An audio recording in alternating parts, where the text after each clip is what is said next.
الحمد لله نحمده ونستعينه ونستغفره ونؤمن به ونتوكل عليه ونعوذ بالله من شرور أنفسنا ومن سيئات أعمالنا. من يهده الله فلا مضل له ومن يضلله فلا هادي له. ونشهد أن لا إله إلا الله وحده ونشهد أن سيدنا وسندنا ونبينا وحبيبنا وشفيعنا وطبيبنا وطبيب قلوبنا ونورنا ونور صدورنا ومولانا محمد أحمد عبده ورسوله. أما بعد فأعوذ بالله من الشيطان الرجيم. بسم الله الرحمن الرحيم. إن الصلاة تنهى عن الفحشاء والمنكر. سبحان ربك رب العزة عما يصفون وسلام على المرسلين والحمد لله رب العالمين. اللهم صل على سيدنا ومولانا محمد وعلى آل سيدنا ومولانا محمد وبارك وسلم. اللهم صل على سيدنا ومولانا محمد وعلى آل سيدنا ومولانا محمد وبارك وسلم. اللهم صل على سيدنا ومولانا محمد وعلى آل سيدنا ومولانا محمد وبارك وسلم. عزیزان محترم، واجب الاحترام معزز سامعین کرام، بزرگان دین، گزشتہ کئی جمعوں سے آپ حضرات کے سامنے قرآن کریم کی آخری 10 صورتوں کے متعلق بات ہو رہی تھی، جن میں ان صورتوں کا ترجمہ، ان صورتوں کا مطلب، ان صورتوں کا پس منظر بیان کیا گیا، اور مقصد ان صورتوں کے ترجمے کا یہ تھا کہ یہ صورتیں عام طور پر ہر مسلمان کو یاد ہوتی ہیں، نمازوں کے اندر پڑھی جاتی ہیں، تو معنی اور مفہوم اگر دل اور دماغ کے اندر ہوگا تو پڑھتے ہوئے یا سنتے ہوئے انسان کو خشوع اور خضوع والی کیفیت نصیب ہوگی، اور تمام عبادات کے اندر اصل روح جو عبادات کی ہے وہ خشوع اور خضوع یعنی دھیان کا پیدا ہونا ہے۔ اسی سلسلے میں آج ارادہ ہے انشاءاللہ حضرات کے سامنے جو نماز کے اندر جو سبق پڑھا جاتا ہے، یقیناً مسلمان ہونے کی حیثیت سے ہم میں سے ہر بندہ نماز کے سبق کو جانتا بھی ہوگا، اس نماز کے سبق کو دہرا لیا جائے اور نماز کے سبق کے ترجمے کو دہرا لیا جائے، تاکہ پڑھنے کے موقع پر ہمارا جو دھیان ہے اس کے ترجمے کی طرف جائے اور ہمیں پتہ چلے کہ زبان سے جو الفاظ ادا ہو رہے ہیں وہ الفاظ ہیں کیا۔ قرآن کریم کی جو آیت کریمہ میں نے آپ کے سامنے تلاوت کی ہے، ان الصلاۃ تنہی عن الفحشاء والمنکر، کہ نماز کی خاصیت اللہ نے یہ بیان کی ہے کہ نماز اپنے اندر وہ خوبی رکھتی ہے، وہ صفت رکھتی ہے کہ نماز نمازی کو، اپنے پڑھنے والے کو بری باتوں سے اور ناشائستہ حرکتوں سے روک دیتی ہے۔ اب میں اور آپ نماز پڑھتے ہیں اور ہماری نماز ہمیں ناشائستہ حرکتوں سے نہ روکے یا گندی باتوں سے نہ روکے تو لا محالہ اس میں نماز کا قصور نہیں ہے، قصور ہمارے نماز پڑھنے کا ہے، ہمارے طریقہ کار کا ہوگا۔ آپ اور میں جانتے ہیں کہ اللہ تعالیٰ نے جتنے بھی احکامات نازل فرمائے وہ جبرائیل امین علیہ السلام کے وسیلے سے پیغمبر تک پہنچائے، لیکن جب نماز کا معاملہ آیا تو اللہ تعالیٰ نے رسول اکرم صلی اللہ علیہ وسلم کو آسمانوں پر بلایا، گویا کہ اللہ تعالیٰ نے گوارا نہیں کیا کہ نماز والا حکم جبرائیل امین کے ذریعے سے بھجوایا جائے، بلکہ براہ راست پیغمبر کو بلا کر یہ نماز والا حکم پیغمبر کو دیا گیا۔ اور پھر نماز کی بھی یہی خوبی اللہ تعالیٰ نے رکھی ہے کہ نماز کے اندر جب انسان کھڑا ہوتا ہے تو در حقیقت وہ براہ راست اللہ کی ذات سے مخاطب ہوتا ہے۔ اسی بنیاد پر حدیث پاک کے اندر فرمایا گیا کہ ان تعبد اللہ کأنک ترہ، کہ جب تم عبادت کرو تو اس انداز سے کرو گویا کہ تم اللہ کو دیکھ رہے ہو۔ فَإِن لَّمْ تَكُن تَرَاهُ فَإِنَّهُ يَرَاكَ، اور اگر یہ کیفیت پیدا نہیں ہوتی تو کم از کم اتنا دھیان دو، تمہارے دل کے اندر ہونا چاہیے کہ اللہ کی ذات تمہیں دیکھ رہی ہے۔ اب اس بات کا دھیان کب ہوگا؟ جب انسان کو پتہ تو ہوگا کہ میری زبان کے اوپر جاری ہونے والے کلمات ہیں کیا، انسان کو پتہ تو ہوگا کہ میں جو جن الفاظ کے ذریعے سے اللہ تعالیٰ کی بارگاہ کے اندر اپنی عرض اور اپنی مناجات کو بیان کر رہا ہوں وہ ہیں کیا، تو پھر انسان کو توجہ بھی ہوگی۔ اب آپ دیکھیں کہ عربی زبان کے اندر جو دعائیں مانگی جاتی ہیں اور اس کے بعد جب اردو دعا مانگی جاتی ہے تو عربی زبان کے اندر مانگی جانے والی دعاؤں کے اندر ہمیں نہ رونا آتا ہے اور نہ ہی ہماری توجہ ہوتی ہے، جبکہ اردو زبان کے اندر جب دعائیں مانگی جاتی ہیں تو ہمیں رونا بھی آ جاتا ہے اور ہماری توجہ بھی اللہ میاں کی طرف ہوتی ہے۔ اس مقصود کے پیش نظر نماز کا سبق اور نماز کا ترجمہ یہ ہم سب کے لیے ضروری ہے۔ امید ہے اللہ کی ذات سے کہ آپ حضرات کی توجہ ہوگی تو انشاءاللہ آسانی کے ساتھ ہو جائے گا، کیونکہ اگر اللہ نہ کرے کسی ایک ساتھی کی بے توجہی ہوگی تو وہ جو مضمون دماغ کے اندر ہوتا ہے وہ نکل جاتا ہے۔ یہ ہمارے لیے ستم صرفی ہے کہ یہودی کا بچہ پیدا ہوتا ہے، عیسائی کا بچہ پیدا ہوتا ہے، ہندو کا بچہ پیدا ہوتا ہے، سکھ کا بچہ پیدا ہوتا ہے، وہ ماں کی گود سے جب اٹھ کر چلنے پھرنے کے قابل ہوتا ہے، اس کو اپنے مذہب کے بارے میں بنیادی چیزیں جو ضروری چیزیں ہوتی ہیں وہ معلوم ہوتی ہیں۔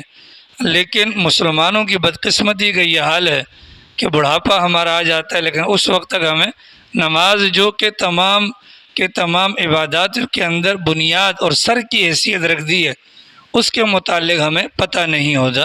تو چلیں یہ بھی اللہ کا بڑا فضل ہے کہ مرنے سے پہلے اللہ تعالیٰ نے یہ موقع ہمیں عطا کر دیا کہ نماز اس کا ترجمہ اس کا سبق وغیرہ سمجھ لیا جائے۔ نماز کے متعلق پہلی بات تم اپنے دماغ میں یہ رکھیں کہ نماز کے اندر کچھ چیزیں فرض ہوتی ہیں اور کچھ چیزیں واجب ہوتی ہیں۔ نماز کے اندر کچھ چیزیں فرض ہوتی ہیں، کچھ چیزیں واجب ہوتی ہیں۔ نماز کے اندر کچھ چیزیں فرض ہوتی ہیں، کچھ چیزیں واجب ہوتی ہیں، ٹھیک ہے؟ نماز کے اندر کچھ چیزیں فرض ہوتی ہیں اور کچھ چیزیں کیا ہوتی ہیں؟ واجب ہوتی ہیں۔ اب یہ فرض اور واجب کا جو لفظ بولا جاتا ہے نا، یہ لفظ چونکہ اردو زبان کے اندر ہم اس کو کس انداز سے استعمال کریں اس کے لیے کوئی لفظ ہے نہیں، اس وجہ سے لفظ فرض کی جب بات کی جاتی ہے تو کہا جاتا ہے کہ جی یہ کام لازماً کرنا ہے، اس کا اردو ترجمہ کہ لازماً یہ کام کرنا ہے۔ اور جب واجب کو سمجھایا جاتا ہے تو بتلایا جاتا ہے کہ یہ کام سرکار نے کیا ہے اور زندگی بھر چھوڑا نہیں ہے اور نہ کرنے والوں کو سرکار نے تنبیہ کی ہے، ڈانٹ پلائی ہے، اس کو واجب کہا جاتا ہے۔ اور شریعت کی نظر کے اندر فرض اور واجب ان دونوں کا جو معاملات ہیں وہ یوں سمجھ لیں کہ ایک جیسے ہیں۔ ان دونوں کے جو معاملات ہیں یا ان دونوں پر جو حکم لاگو ہوگا وہ ایک جیسا ہے، صرف اتنا معمولی سا فرض ہے، اگر کوئی بندہ فرض کا انکار کرے گا کافر ہو جائے گا اور اگر واجب کا انکار کرے گا تو کافر نہیں ہوگا۔ باقی اگر حکم دیکھیں تو جیسے فرض کو پورا کرنا یہ لازم ہوتا ہے اسی طریقے سے واجب کو پورا کرنا بھی لازم ہوتا ہے۔ تو نماز سے پہلے کچھ چیزیں ایسی ہیں کہ جو فرائض کے اندر داخل ہیں اور فرض کا معاملہ یہ ہے کہ اس کو پورا ادا کیا جائے گا۔ جب تک وہ پورا ادا نہ ہو وہ عمل مکمل نہیں ہوتا، اور جب وہ پورا ادا ہوتا ہے تو پھر عمل کی طرف اللہ میاں کی نگاہ جاتی ہے۔ چنانچہ نماز کے اندر بیان کیا جاتا ہے کہ 13 چیزیں فرض ہیں۔ نماز کے اندر کتنی چیزیں فرض ہیں؟ 13 چیزیں فرض ہیں۔ آپ حضرات کو سمجھ میں آ رہی ہے؟ ہاں، تھوڑا آگے آ جائیں، اس طرف ہو جائیں، اس طرف۔ امت کے بوڑھے اگر سدھر گئے نا تو جوان ویسے سدھر جائیں گے۔ اس طرف ہو جائیں سر، ادھر ہو جائیں، اس طرف یہ میں پیچھے ہو جاتا ہوں، ٹھیک ہے؟ امت کے بوڑھوں پر محنت کی بڑی اشد ضرورت ہے۔ ظاہر تو نرسریاں ہیں نا سر، بلکہ یونیورسٹیاں ہیں، یہیں سے تو بچے آگے نکلتے ہیں۔ تو نماز کے اندر کچھ چیزیں فرض ہیں اور کچھ چیزیں نماز کے اندر واجب ہیں۔ نماز کے اندر جو چیزیں فرض ہیں وہ فرض 13 ہیں، جن میں سے کچھ نماز کے باہر ہیں اور کچھ نماز کے اندر ہیں۔ جو نماز کے باہر ہیں وہ 7 ہیں اور جو نماز کے اندر ہیں وہ 6 ہیں۔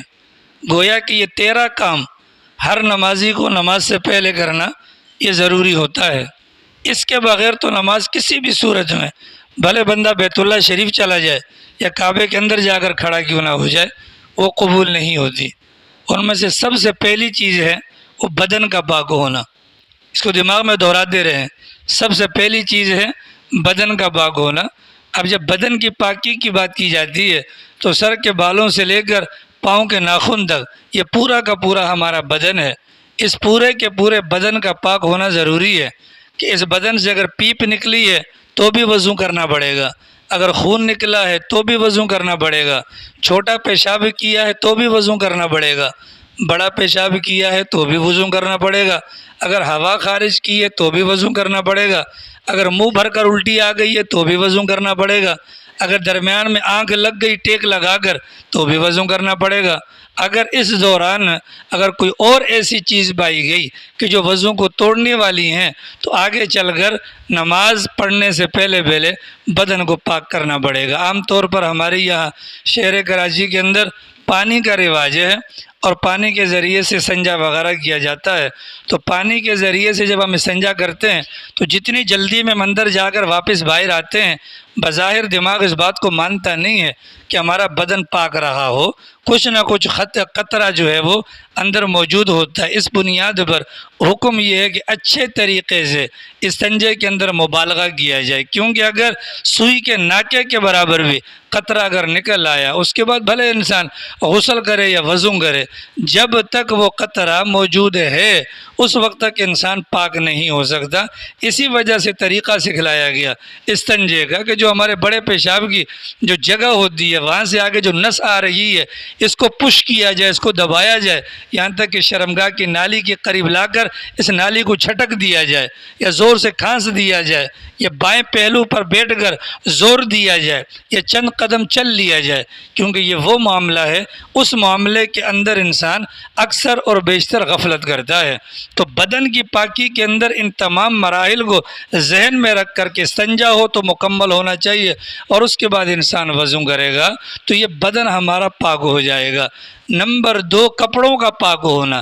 کپڑوں کے پاک ہونے سے مراد یہ میرا رومال ہے اور یہ میری قمیض ہے، یہ رومال میرے بدن کے ساتھ ٹچ نہیں ہے، لہٰذا اگر یہ ناپاک بھی ہے اور نماز کے اندر اگر میں اس کو بچھا کر نماز نہیں پڑھتا، اس کی ناپاکی میرے لیے مضر نہیں ہے، لیکن وہ کپڑا جو میرے بدن کے ساتھ ٹچ ہے اس کپڑے کا پاک ہونا بھی ضروری ہے، اس کپڑے کا پاک ہونا بھی ضروری ہے۔ اس سے یہ مسئلہ بھی سمجھ لیں، اگر کسی کا وضو نہیں ہے، عام طور پہ لوگ کرتے ہیں نا، اگر کسی کا وضو نہ ہو تو بغیر وضو کے قرآن کو ہاتھ نہیں لگا سکتے، تو وہ یوں کر کے اپنے ہاتھ میں اس کو پکڑ لیتے ہیں، تو یہ ناجائز ہے، اس لیے کہ یہ کپڑا جو ہمارے بدن کے ساتھ ٹچ ہے، ٹچ ہونے کی وجہ سے جب بدن ناپاک ہے تو یہ کپڑا بھی ناپاک سمجھا جائے گا۔ تو بدن کا پاک ہونا یہ پہلا فرض ہے اور کپڑے کا پاک ہونا یہ دوسرا فرض ہے۔ نمبر 3، جگہ کا پاک ہونا۔ اگر ہم مسجد کے اندر ہیں تو بھی جگہ کا پاک ہونا ضروری ہے، اگر ہم مصلی کے اوپر کھڑے ہیں تو مصلی کا پاک ہونا ضروری ہے، ٹھیک ہے۔ کپڑا پاک ہونا چاہیے۔ کون سا کپڑا؟ جس کپڑے پر ہمارے پاؤں کھڑے ہیں، جس کپڑے پر ہمارے گھٹنے جا کر لگیں گے، جس کپڑے کے اوپر ہمارا سر جا کر لگے گا، اس کپڑے کا پاک ہونا ضروری ہے۔ اگر وہ کپڑا پاک نہیں ہوگا تو گویا کہ فرض ادا نہیں ہوگا۔ عام طور پر ہمارے گھروں کے اندر چھوٹے بچے ہیں اور وہ پیشاب وغیرہ کر دیتے ہیں، اور میں اور آپ جب وضو کر کے کمرے میں داخل ہوتے ہیں تو نیچے فرش پر اگرچہ پونچھا مارا ہوتا ہے، لیکن وہ پونچھا جو فرش کو پاک کرنے والا ہو اس کا جو طریقہ کار ہے کہ پہلی مرتبہ پونچھا ماریں گے، جا کر اس کو دھو کر نچوڑیں گے، دوبارہ تازہ پانی لے کر آئیں گے، دوبارہ پونچھا ماریں گے، پھر جا کر اس کو نچوڑیں گے، پھر تیسری مرتبہ، تب کہیں جا کر وہ فرش پاک ہوگا۔ اگر 3 مرتبہ والا چکر پورا کر دیا تو ننگے پاؤں سے آ گئے تو ٹھیک ہے، ہمارا جو ہے نا پاؤں ناپاک نہیں ہوگا، لیکن اللہ نہ کرے اگر 3 مرتبہ والا چکر نہیں کیا، وہاں سے گھیلے پاؤں کے ساتھ آئے، اس سوکھے ہوئے فرش پر ہمارا گھیلا پاؤں لگ گیا، نیچے نجاست گندگی موجود ہے، وہ اٹھ کر ہمارے پاؤں کے ساتھ لگ جائے گی، ہم مصلی پر جائیں گے، یہ تری یہ گھیلا پن مصلی کے اوپر بھی آ جائے گا، وہ مصلی بھی ناپاک ہو جائے گا۔ تو بدن کا پاک ہونا ضروری ہے، کپڑوں کا پاک ہونا ضروری ہے اور جگہ کا پاک ہونا ضروری ہے۔ یہ تین چیزیں وہ ہیں کہ جو مطلب فرض کے درجے میں۔ چوتھی جو لازماً چیز ہے وہ مرد کے لیے الگ ہے، عورت کے لیے الگ ہے، اس کا نام آتا ہے ستر عورت کا ڈھکا ہوا ہونا۔ مرد کے لیے ستر، یہ جو اس کا ناف کا سوراخ ہے نا، ناف کے سوراخ سے نیچے ایک بال کے بقدر بھی جگہ ظاہر نہیں ہونی چاہیے۔ ناف جو ہے، یہ ناف ستر میں داخل نہیں ہے۔ ناف سے بالکل ملی ہوئی جگہ سے لے کر یہ جو ہمارے گھٹنے آتے ہیں، گھٹنے جس کو گوڑے بولتے ہیں، یہ گھٹنا پورا کا پورا ستر کے اندر داخل ہے۔ نماز کی حالت میں ناف سے لے کر گھٹنے تک مردوں کے لیے ڈھکا ہوا ہونا لازم ہے۔ اگر چڈے وڈے جیسے لوگ پہن لیتے ہیں، ٹھیک ہے، اگر چڈا پہن لیا تو لا محالہ وہ چڈا یہاں تک اگر ہوگا یا گھٹنا اگر ایک بال کے بقدر بھی نظر آئے گا، اس بندے کا فرض پورا نہیں ہوگا۔ یا جو لوگ پینٹ شرٹ پہنتے ہیں اس میں عام طور پر جو بیلٹ باندھا جاتا ہے وہ ناف سے نیچے باندھا جاتا ہے اور رکوع کی حالت میں پیچھے ان کی شرمگاہ نظر آ رہی ہوتی ہے، تو ظاہر ہے کہ جب آگے والا حصہ ستر میں ہے تو پیچھے والا حصہ بھی ستر میں داخل ہے۔ لہذا اگر ایک بال کے بقدر بھی ناف سے نیچے سے لے کر گھٹنے کے پورے وجود کے درمیان اگر نظر آئے گا تو پھر ہمارا یہ فرض ناتمام ہوگا۔ اگر نماز سے پہلے یہ کام کر لیا اور نماز کے دوران اگر یہ معاملہ ہو گیا تو نماز بھی گئی اور وضو بھی گیا، نماز بھی گئی اور وضو بھی گیا۔ ظاہر ہے رکوع کے اندر آدمی کب جاتا ہے؟ جب نماز کے اندر ہوتا ہے۔ تو جب نماز کے اندر پینٹ والا جب نماز پڑھے گا تو لا محالہ پیچھے سے کچھ نہ کچھ حصہ ملک صاحب نظر آئے گا، ٹھیک ہے۔ آپ تو ماشاءاللہ پڑھے لکھے ہیں تو ہمیں آتا نہیں، ہم اس وجہ سے دہرا رہے ہیں، آپ ادھر ادھر دیکھ رہے ہیں، یقیناً آپ کے لیے پرانی باتیں ہیں۔ حدیث شریفہ میں کیا ہے؟ فرض نمبر 4 کیا ہے؟ ستر عورت کا ڈھکا ہوا ہونا۔ مرد کے لیے ایسا لباس جو ناف سے لے کر گھٹنے تک ہو، اور عورت کے لیے ایسا لباس جو صرف اس کی ہتھیلیاں ظاہر ہو، اس کا چہرہ ظاہر ہو اور اس کے دونوں پاؤں ظاہر ہوں۔ یہ عورت کے لیے نماز سے پہلے یہ ستر اتنا پورا کرنا یہ فرض ہے۔ اگر عورت کے سر کے بال کھل گئے، چٹیاں وغیرہ آ گئی، نماز کے دوران آئی، نماز بھی گئی اور وضو بھی گیا، اور اگر نماز سے پہلے اگر اس کے بال نظر آ رہے ہیں تو یہ چوتھا فرض پورا نہ ہونے کی وجہ سے اس کے لیے نماز پڑھنا جائز نہیں ہوگا۔ فرض نمبر 1 کون سا ہے بھیا؟ بدن کا پاک ہونا، کپڑے کا پاک ہونا، جگہ کا پاک ہونا، اور نمبر 4 ستر عورت کا ڈھکا ہوا ہونا۔ مرد کے لیے ناف سے لے کر گھٹنا اور عورت کے لیے پورا کا پورا اس کا بدن بجز کس کے؟ اس کے چہرے کے، اس کی ہتھیلیوں کے اور اس کے پاؤں کے۔ فرض نمبر 4۔ فرض نمبر 5 کیا ہے؟ نماز کا وقت ہونا۔ جو نماز ہم پڑھنے کے لیے جا رہے ہیں اس نماز کا وقت بھی ہو۔ فجر پڑھنی ہے تو کسی کا موڈ آئے، اللہ میاں تو ابھی بھی ہیں، چلو میں فجر کی نماز 4 بجے پڑھ لیتا ہوں۔ نہیں بھائی، 4 بجے نہیں پڑھنی، بلکہ جس وقت ٹائم داخل ہوگا۔ آج کے دن 4:49 پر فجر کا ٹائم داخل ہوا تو 4:48 پر اگر کوئی فجر پڑھے گا اس کی فجر ادا نہیں ہوگی۔ جو نماز پڑھنی ہے اس نماز کا وقت ہونا یہ بھی نماز سے پہلے والے 7 شرائط میں سے یا 7 فرائض میں سے ایک فرض ہے۔ نمبر 5۔ نمبر 6 کون سا ہے؟ قبلے کی طرف منہ کرنا۔ قبلے کی طرف منہ کرنا کیا مطلب ہے؟ کل کو کوئی یہ نہ سوچے یار اللہ کی ذات ادھر بھی ہے، ادھر بھی ہے، ادھر بھی ہے، ادھر بھی ہے۔ یہ تو مولویوں نے خامخواہ مسئلہ گھڑ لیا کہ جی منہ کرنا ہے تو خالی مغرب کی جانب کرنا ہے یا قبلے کی طرف نہیں، بلکہ نماز سے پہلے یہ ایک فرض ہے جس کو شریعت نے متعین کیا ہے کہ جب تک ممکن ہو قبلے کی طرف سے منہ نہ پھیرا جائے، تو قبلے کی طرف منہ کرنا بھی یہ فرض ہے۔ قبلے کی طرف منہ کرنا بھی یہ فرض ہے۔ کتنے فرض ہو گئے؟ 6۔ اور 7ویں نمبر کا فرض نماز کی نیت کرنا۔ جو نماز پڑھ رہے ہیں اس نماز کی نیت کا ہونا بھی ضروری ہے کہ آپ جمعہ پڑھنے کے لیے آئے ہیں یا آپ ظہر کی نماز پڑھنے کے لیے آئے ہیں، آپ فجر کی نماز پڑھنے آئے ہیں یا اشراق کی نیت لے کر آئے ہیں، کیونکہ نیت اصل میں تو نام ہے دل کے ارادے کا۔ اصل تو نام ہے دل کے ارادے کا. ہم گھر سے نکلتے ہیں صبح 5 بجے تو لا محالہ ہماری نیت کیا ہوتی ہے؟ فجر پڑھنے کو جا رہے ہیں. ظہر میں نکلتے ہیں ظہر کو جا رہے ہیں، نیت ہو گئی، گویا کہ فرض ادا ہو گیا. لیکن بہتر یہ ہے اگر کسی کے ساتھ آسانی ہو، کسی کو آسانی ہو تو وہ زبان سے نیت کر لے. فجر کی نیت کیسے کرنی ہے؟ میں نیت کرتا ہوں 2 رکعت نماز فرض فجر. 2 رکعت نماز فرض فجر، رخ میرا کعبہ شریف کی طرف. ٹھیک ہے، رخ میرا کعبہ شریف کی طرف، یہ نیت ہو گئی. سنت کی نیت کرنی ہے 2 رکعت نماز سنت، 2 رکعت نماز سنت فجر، رخ میرا کعبہ شریف کی طرف. تو یہ 7 چیزوں کا نماز سے پہلے پایا جانا ضروری ہے. نمبر 1 بدن کا پاک ہونا، نمبر 2 کپڑوں کا پاک ہونا، نمبر 3 جگہ کا پاک ہونا، نمبر 4 ستر عورت کا ڈھکا ہوا ہونا، نمبر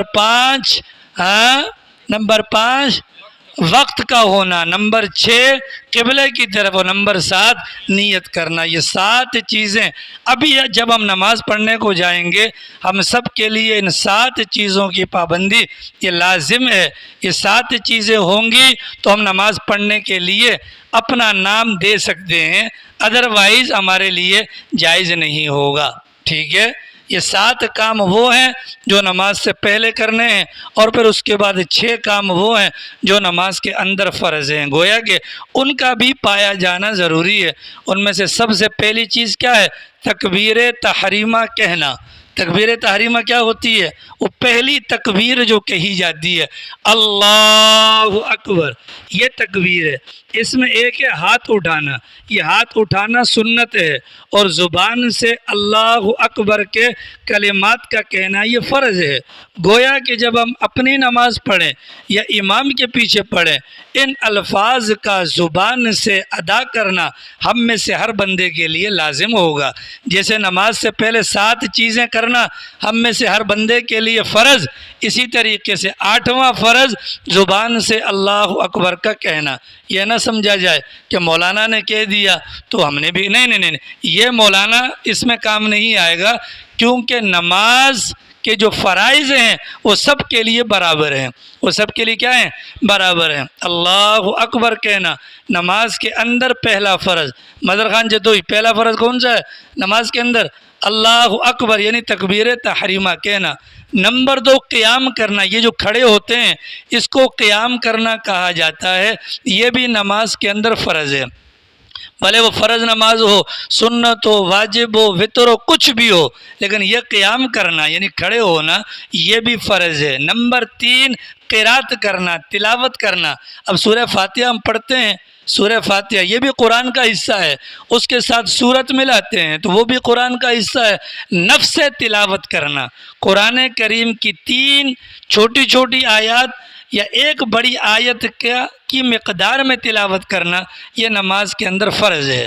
تکبیر تحریمہ فرض ہے، قیام کرنا فرض ہے، اور مقدار قرات یعنی کہ 3 چھوٹی آیات یا ایک بڑی آیت کا پڑھنا نماز کے اندر فرض ہے. نمبر 4 رکوع کرنا. نمبر 4 رکوع کرنا، چھوڑ دیے کچھ. نمبر 4 رکوع کرنا. نمبر 5 سجدہ کرنا.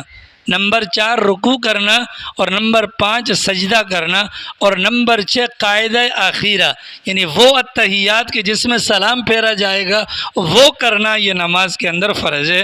اگر 2 رکعت والی اس میں ایک قاعدہ ہوگا، 3 والی اس میں 2 تو دوسرا والا قاعدہ، اور اگر 4 والی اس میں بھی 2 تو اس کے بعد والا آخری والا جو قاعدہ ہے. تو یہ نماز کے اندر 13 چیزوں کا پایا جانا فرض. اگر ان میں سے کوئی ایک فرض بھی بال کے برابر بھی کم رہا ہمارا فرض ادا نہیں ہوگا، گویا کہ ہماری نماز ادا نہیں ہوگی.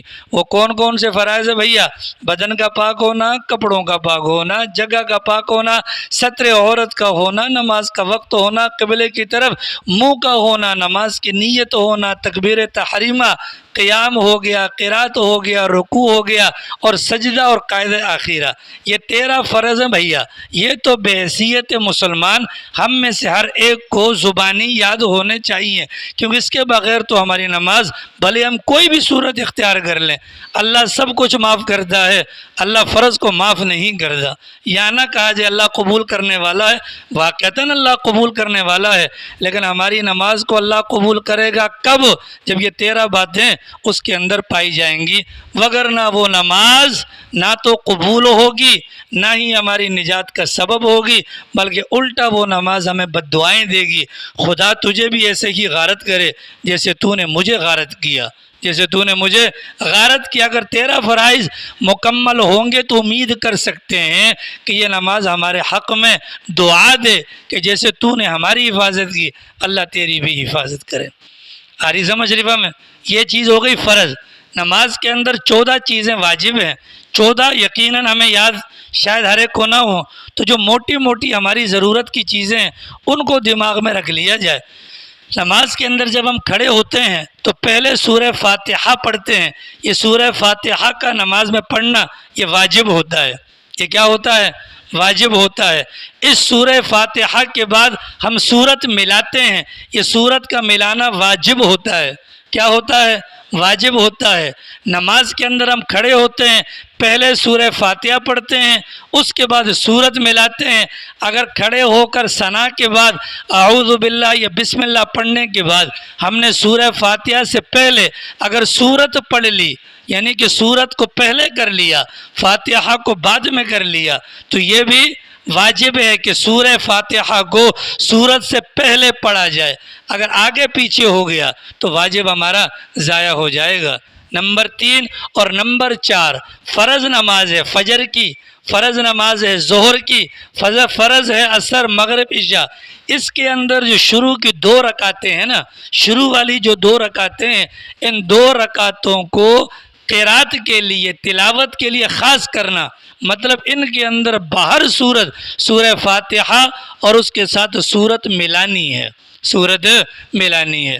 نماز میں کھڑے ہوتے ہیں، رکوع میں جانے سے پہلے 4 واجب ہیں۔ سورہ فاتحہ کا پڑھنا، اس فاتحہ کے ساتھ سورت کا ملانا، اور فاتحہ کو سورت سے پہلے پڑھنا، اور فرض کی پہلی 2 رکعتوں کو قرات کے لیے خاص کرنا، یہ واجب ہے۔ یہ کیا ہے؟ واجب ہے۔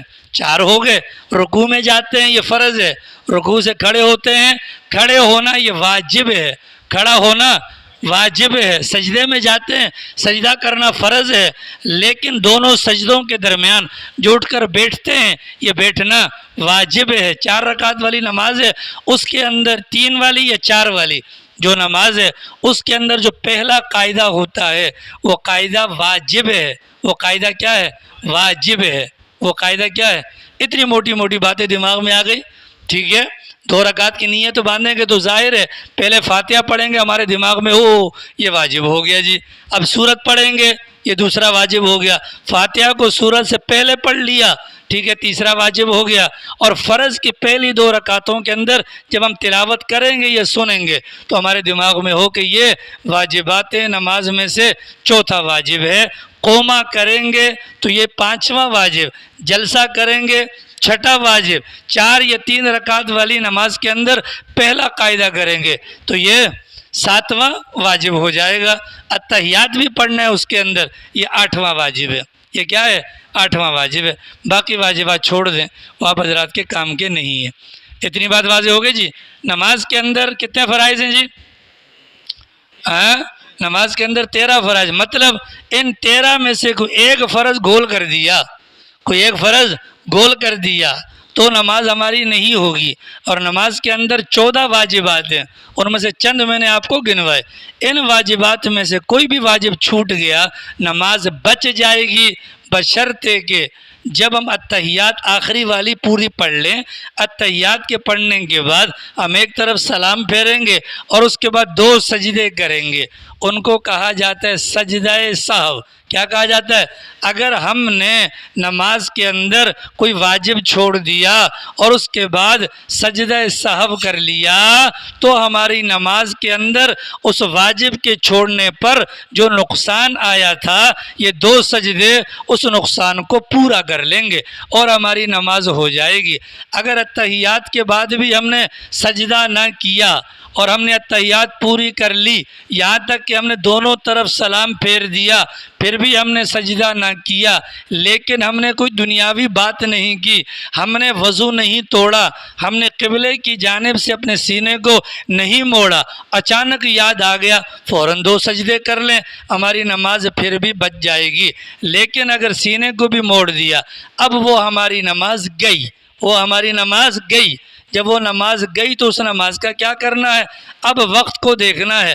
اگر اس نماز کا وقت ابھی باقی ہے، مثال کے طور پر فجر کی نماز ہے، 4:49 پر اس کا ٹائم داخل ہوا اور 6 غالباً اپنا 8 پر یا 7 پر اس کا ٹائم ختم ہوا، ہم نے فجر کی نماز پڑھ لی، اس کے اندر کوئی واجب ہم نے چھوڑ دیا، ہم نے نماز میں سجدہ سہو نہ کیا، نماز کے ختم ہو جانے کے بعد لیٹتے ہوئے ہمارے دماغ میں خیال آیا کہ میں نے ایک واجب کو چھوڑ دیا تھا، ابھی دیکھیں ٹائم کیا ہے، 5:45 ہو رہے ہیں یا 6 بج رہے ہیں، گویا کہ 7 منٹ ابھی بھی فجر کا وقت باقی ہے، تو شریعت کہتی ہے اس نماز کو دوبارہ پڑھو، وگرنہ سجدہ سہو نہ کرنے کی وجہ سے وہ تمہاری نماز قابل قبول نہیں ہوگی۔ 6:08 پر 9 منٹ پر فجر کا وقت ختم، اس کے بعد اگر ہمیں یاد آ گیا اوہو میری گردن پر تو سہو تھا، اب کیا کرنا ہے؟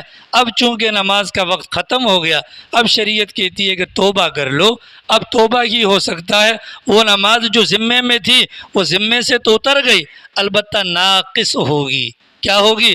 ناقص کا مطلب کیا ہے کہ 100/100 ملنے دیں تو 100/100 نہیں ملیں گے، کتنے ملیں گے؟ اللہ میاں کی مرضی ہے۔ اگر جان بوجھ کر واجب کو چھوڑ دیا پھر تو نماز نہیں ہوگی۔ جان بوجھ کر فاتحہ نہیں پڑھتا، جان بوجھ کر آگے پیچھے کرتا ہے، وہ معاملہ تو یہ ہے، اس میں تو نماز نہیں ہوتی۔ لیکن اگر ویسے غلطی سے کبھی ہو گیا، چونکہ اب دوبارہ اعلان ہو گئے ہیں کہ 28 تاریخ کو الیکشن ہے، اب یقیناً لوگوں پر بہت زیادہ بوجھ ہوگا، ٹھیک ہے، تو بوجھ کی وجہ سے لازماً واجبات کیا فرائض بھی آگے پیچھے ہو جائیں گے، پہلے سجدے میں جائیں گے پھر رکوع کریں گے آگے، تو یہ جو ٹینشنیں ہوتی ہیں، ٹینشنوں میں اگر ہو گیا وہ ہے کہ غلطی سے، تو پھر وہ ہوگا۔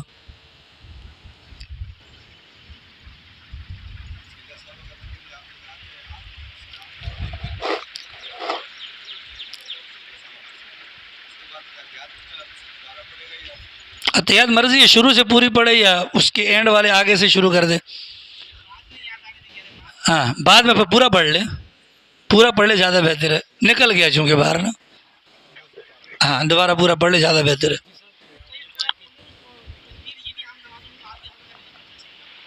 جگہ کا پاک ہونا، مثال کے طور پر اس طرح چڑیا روٹی کرتی تھی، اس کے بعد جان نماز اگر پاک ہے تو ہو جائے گی۔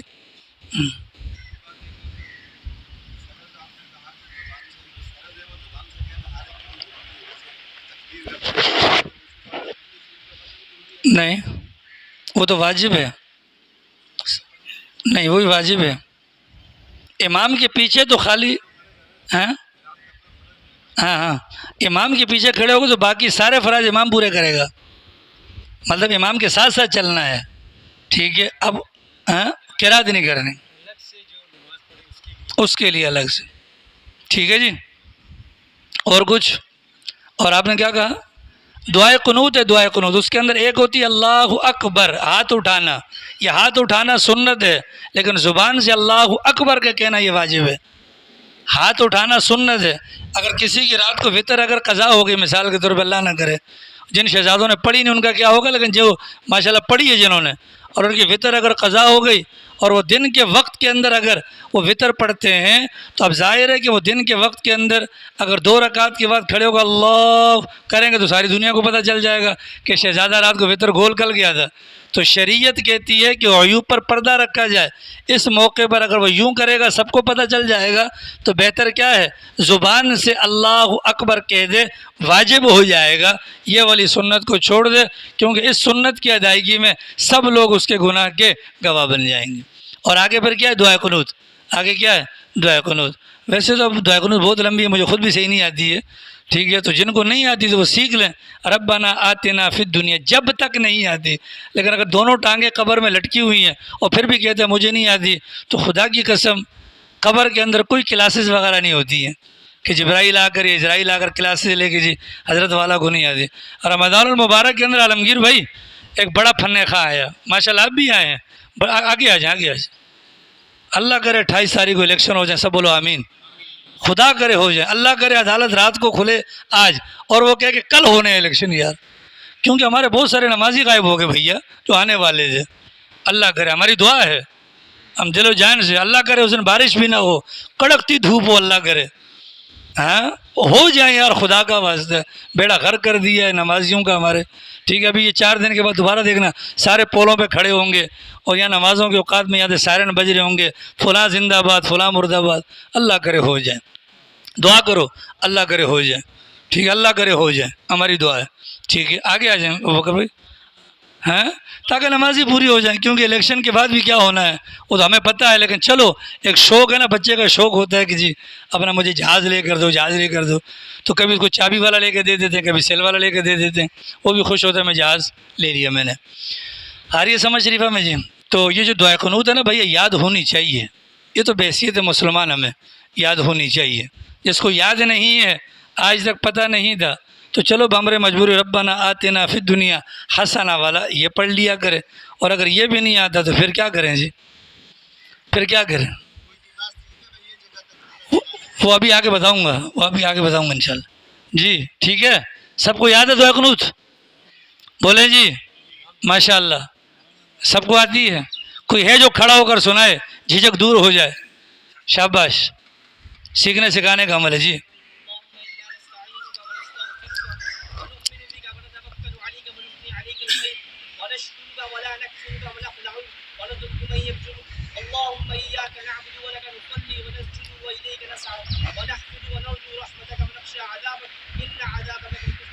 ماشاء اللہ سب کو آتی ہے بھیا, ماشاء اللہ ٹھیک ہے جی.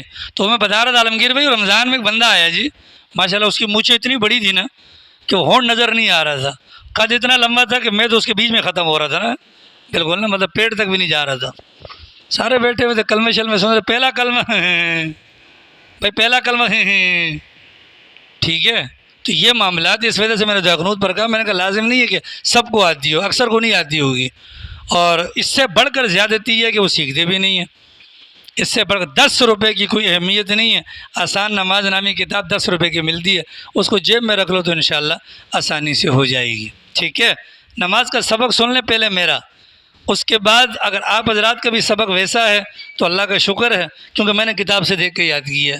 اس طرف ہو جاؤ سارے, اس طرف ہو جاؤ, ادھر ہو جاؤ, لیٹ آنے والے بھی چھپ کر بیٹھے ہو جیسے کوئی ہم نے آپ پر جرمانہ لگایا ہے. آگے بیٹھو, آگے ہو کے بیٹھا کرو. آ رہی ہے سمجھ میں, سبق نماز کو سن لیں جی تمام کے حضرات توجہ سے, اور پھر اپنے دماغ میں لڑائیں کہ آپ بھی یہی پڑھتے ہیں یا کچھ اور والا ہے, کیونکہ قرآن و سنت میں یہ ہے, گیتا میں ہو سکتا ہے کوئی اور والا ہو, ٹھیک ہے, یہ بائبل میں ہو سکتا ہے کوئی اور والا ہو. اللہ اکبر, سبحانک اللہم وبحمدک وتبارک اسمک وتعالی جدک ولا الہ غیرک, اعوذ باللہ من الشیطان الرجیم, بسم اللہ الرحمن الرحیم, الحمد للہ رب العالمین, الرحمن الرحیم, مالک یوم الدین, ایاک نعبد و ایاک نستعین, اہدنا الصراط المستقیم, صراط الذین انعمت علیہم غیر المغضوب علیہم ولا الضالین, آمین۔ آہستہ آواز میں۔ بسم اللہ الرحمن الرحیم۔ انا اعطیناک الکوثر فصل لربک وانحر ان شانئک هو الابتر۔ بسم اللہ الرحمن الرحیم۔ قل هو اللہ احد اللہ الصمد لم یلد ولم یولد ولم یکن له کفوا احد۔ بسم اللہ الرحمن الرحیم۔ قل اعوذ برب الفلق من شر ما خلق ومن شر غاسق اذا وقب ومن شر النفاثات في العقد ومن شر حاسد اذا حسد۔ بسم اللہ الرحمن الرحیم۔ قل اعوذ برب الناس ملک الناس الہ الناس من شر الوسواس الخناس الذي يوسوس في صدور الناس من الجنة والناس۔ اللہ اکبر۔ سبحان ربی العظیم، سبحان ربی العظیم، سبحان ربی العظیم۔ سمع اللہ لمن حمدہ ربنا لک الحمد۔ اللہ اکبر۔ سبحان ربی الاعلی، سبحان ربی الاعلی، سبحان ربی الاعلی۔ اللہ اکبر۔ التحیات للہ والصلوات والطیبات۔ السلام علیک ایہا النبی ورحمۃ اللہ وبرکاتہ۔ السلام علینا وعلی عباد اللہ الصالحین۔ اشہد ان لا الہ الا اللہ واشہد ان محمدا عبدہ ورسولہ۔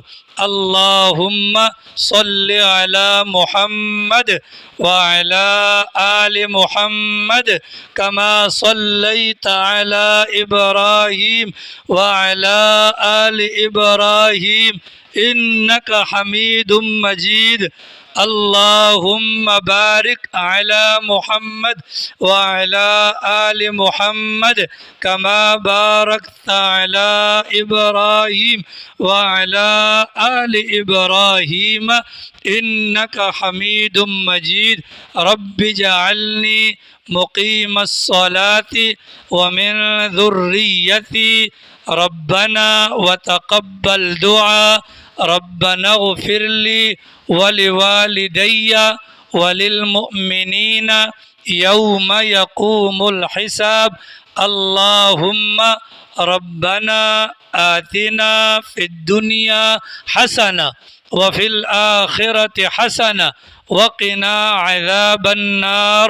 السلام علیکم ورحمۃ اللہ۔ السلام علیکم ورحمۃ اللہ۔ یہ ہے نماز کا سبق۔ یہ کیا ہے؟ اس کو نماز کا سبق بھی کہتے ہیں، نماز کا ذکر بھی کہتے ہیں۔ اب چونکہ 5 منٹ باقی ہیں، ترجمہ جلدی جلدی سن لیں، پھر جس کو کچا ہو تو بعد میں آ کر پوچھ لیجئے گا۔ سبحانک اللہم، اے اللہ ہم تیری پاکی بیان کرتے ہیں، وبحمدک، اے اللہ ہم تیری تعریف بیان کرتے ہیں، وبحمدک وتبارک اسمک، تیرا نام بڑا برکت والا ہے، وتعالی جدک، اور تیری بزرگی بلند تر ہے، ولا الہ غیرک، اور تیرے سوا کوئی معبود نہیں ہے۔ اعوذ باللہ من الشیطان الرجیم، میں پناہ لیتا ہوں اللہ تعالیٰ کی شیطان مردود سے۔ بسم اللہ الرحمن الرحیم، میں شروع کرتا ہوں اللہ کے نام سے جو بڑا مہربان نہایت رحم کرنے والا ہے۔ الحمدللہ رب العالمین، تمام تعریفیں اس پروردگار کے لیے ہیں جو سارے جہانوں کا پالنے والا ہے۔ الرحمن الرحیم، بڑا مہربان نہایت رحم والا ہے۔ مالک یوم الدین، روز جزا کا مالک ہے۔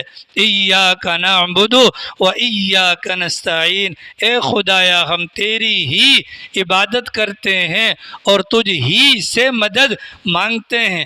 اہدنا الصراط المستقیم، تو ہمیں سیدھا راستہ راستہ دکھا، صراط الذین راستہ ان لوگوں کا انعمت علیہم جن پر تیرا انعام ہوا، غیر المغضوب علیہم نہ کہ راستہ ان لوگوں کا جن پر تیرا غیظ و غضب ہوا، ولا الضالین نہ ہی راستہ ان لوگوں کا جو راہ راست سے بھٹک گئے۔ آمین۔ اے اللہ جو ہم نے دعا مانگی اس کو قبول فرما۔ بسم اللہ الرحمن الرحیم۔ قل هو اللہ احد۔ اے پیغمبر آپ فرما دیجئے وہ اللہ ایک ہے، اللہ الصمد وہ اللہ بے نیاز ہے، لم یلد اس سے کوئی پیدا نہیں ہوا، ولم یولد وہ کسی سے پیدا نہیں ہوا، ولم یکن لہ کفوا احد اور اس جیسا کوئی بھی نہیں ہے۔ قل اعوذ برب الفلق۔ اے پیغمبر آپ فرما دیجئے میں پناہ مانگتا ہوں صبح کے وقت کی روشنی کے مالک کی، من شر ما خلق تمام مخلوقات کے شر سے، ومن شر غاسق اذا وقب اندھیرے کے شر سے جب وہ چھا جائے، ومن شر النفاثات فی العقد اور گٹھانوں پر دم کر کر کے پھونکے مارنے والیوں کے شر سے، ومن شر حاسد اذا حسد میں پناہ مانگتا ہوں حاسدین کے حسد سے۔ قل اعوذ برب الناس۔ اے پیغمبر آپ فرما دیجئے میں پناہ لیتا ہوں لوگوں کے پروردگار کی، الہ الناس جو لوگوں کا اپنا ملک الناس جو لوگوں کا بادشاہ ہے، الہ الناس جو لوگوں کا معبود ہے۔ کس چیز سے پناہ؟ من شر الوسواس الخناس اس شیطان کے شر سے جو وسوسہ ڈال کر پیچھے ہٹنے والا ہے، الذی یوسوس فی صدور الناس جو لوگوں کے دلوں میں وسوسہ ڈالتا ہے، من الجنۃ والناس وہ شیطان وسوسہ ڈالنے والا انسانوں میں سے بھی ہو سکتا ہے اور جنات میں سے بھی ہو سکتا ہے۔ اللہ اکبر، اللہ سب سے بڑا ہے، اللہ سب سے سبحان ربی العظیم میں پاکی بیان کرتا ہوں اپنے پروردگار برتر کی، سبحان ربی العظیم میں پاکی بیان کرتا ہوں اپنے پروردگار برتر کی، سبحان ربی العظیم میں پاکی بیان کرتا ہوں اپنے پروردگار برتر کی۔ یہ کہہ دیا رکوع میں سمع اللہ لمن حمیدہ، جواب آ گیا سمع اللہ اللہ نے سن لی، سمع اللہ اللہ نے سن لی، لمن اس بندے کی بات حمیدہ جس نے اس کی تعریف کی، سبحان ربی العظیم اللہ کی تعریف، اللہ میاں کی طرف سے جواب آ گیا کہ سن لی اللہ نے اس بندے کی بات، کس کی؟ جس نے اس کی تعریف کی۔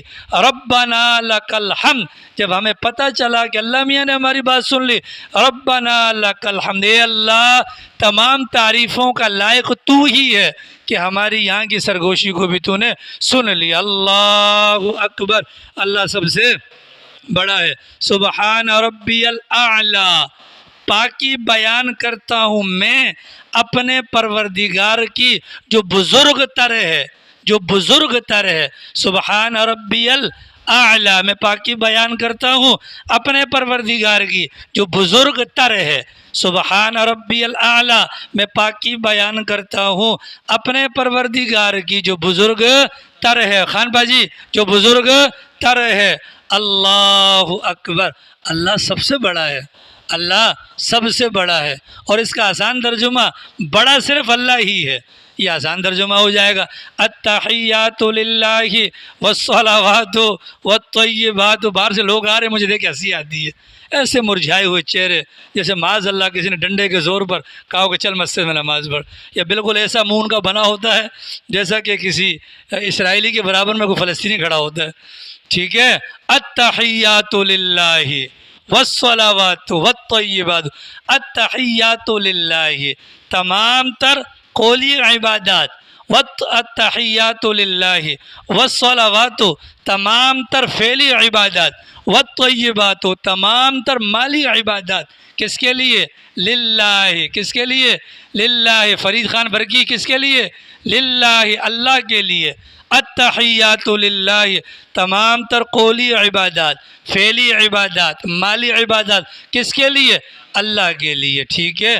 ہم اللہ کہاں ہے؟ ہمارے سامنے ہے نا، اور تصور کرنا ہے یہی کلمات ایز اٹ از پیغمبر نے اللہ میاں کے سامنے کہے تھے، تو اللہ میاں کا جواب کیا آیا تھا؟ السلام علیکہ ایھا النبی، اے نبی آپ پر سلامتی ہو، ورحمۃ اللہ آپ پر اللہ کی رحمت ہو، وبرکاتہ آپ پر اللہ کی برکت ہو۔ پیغمبر نے اس موقع پر کیا کہا تھا؟ نہیں، خالی میں نہیں، السلام علینا، ہم سب پر، وعلی عباد اللہ الصالحین، جتنے بھی نیکوکار بندے ہیں ان سب پر اللہ کی طرف سے سلامتی نازل ہو۔